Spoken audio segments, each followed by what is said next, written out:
अखिलेश यादव लगातार कुंभ को लेकर के चर्चा कर रहे हैं, आजकल रोज बात करते हैं। तो 17 से पहले वाला कुंभ और 17 के बाद अब महाकुंभ हो रहा है, और उससे पहले भी एक बार आप लोगों ने कुंभ कराया है। तो दोनों के अंतर को हम आपसे समझना चाहते हैं, क्योंकि अखिलेश यादव लगातार समझा रहे हैं कि किस तरीके से हम लोग करते थे, ये लोग क्या कर रहे हैं। देखिए, श्री अखिलेश यादव जी ने कुंभ की बात करके अपने आप को कटघरे में खड़ा कर लिया है। 2013 कुंभ, हमारे पूज्य महाराज जी लोग भी बैठे हैं, कुंभ के इतिहास की सबसे बड़ी अव्यवस्था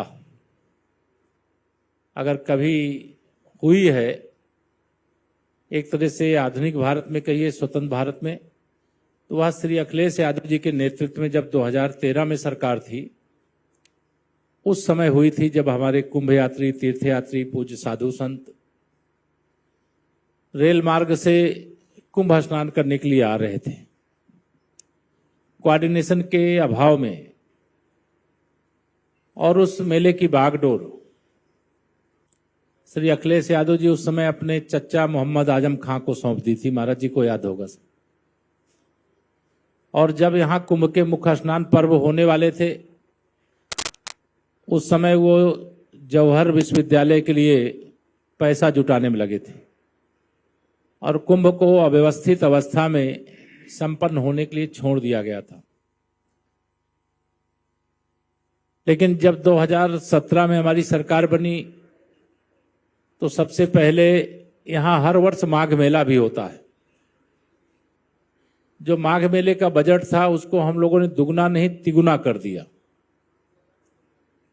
और फिर 2019 का अर्धकुंभ, उसकी तैयारी शुरू की।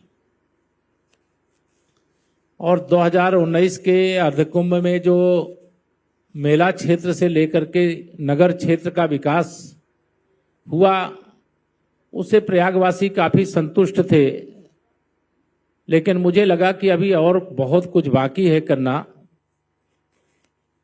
2019 का जो अर्धकुंभ था, उसमें लगभग 24 करोड़ लोग अलग अलग तिथियों में यहाँ पर गंगा, यमुना, सरस्वती के पावन संगम में डुबकी लगाने के लिए आए। और सकुशल, जिसे स्वच्छ कुंभ कहिए, दिव्य कुंभ कहिए, भव्य कुंभ कहिए, सुरक्षित कुंभ कहिए, हर प्रकार से वह अर्धकुंभ संपन्न हुआ। देश और दुनिया से जो लोग आए, कोई भी कुंभ मेले की व्यवस्था पर सवाल नहीं उठाए। हमारे पूज्य साधु संत, इस बात को आप जब बात करेंगे तो ध्यान में आएगा कि सपा की सरकार के समय तो गंगा मैया का जल भी आचमन योग्य नहीं होता था। अब अविरल और निर्मल पवित्र धारा देख करके हर भाव रखने वाले के मन में ये आ जाता है कि हमको एक डुबकी लगा लेना चाहिए। ये ऐसा अवसर जीवन में पता नहीं अब कभी आएगा कि नहीं आएगा। तो आज एक माहौल बदला हुआ है, व्यवस्था सब अच्छी हुई है, मेला क्षेत्र का विस्तार हुआ है। और हर देश के अंदर, हमारे देश के अंदर ही नहीं, प्रदेश के अंदर ही नहीं, दुनिया के कई देशों के अंदर लोग तैयारी कर रहे हैं कुंभ स्नान के लिए आने की।